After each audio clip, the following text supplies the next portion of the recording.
Hi folks, welcome back to the bench. Floyd Rose bridges, they're a pain. Give me 2 minutes, you'll never have to worry again. And all we need is a set of these. So we've got our strings on, our bridge is in this downward position, and we're now going to show you how to get this perfectly level.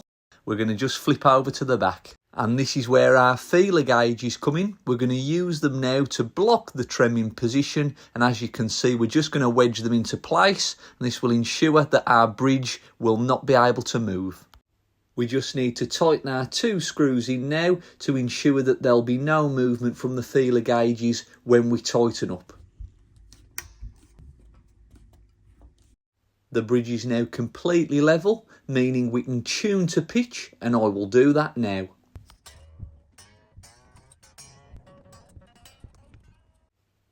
We can now remove our feeler gauges, and the strings will now be at a higher pitch due to the increased tension of the claw in this downward position. This is where the magic's going to happen.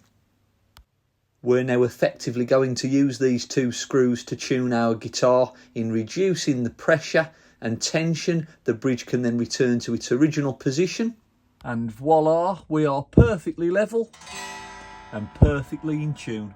And there we have it folks, one Floyd Rose bridge perfectly level, perfectly in tune. You're ready to rock, join a metal band, take over the world.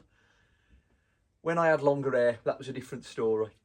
As always, thank you very much for joining us. If you do have any tips or tricks yourself, do let us know. It's always nice to learn a different way or a different method. I'm Jamie, your local tech, and as I always say, another day, another guitar. See you soon.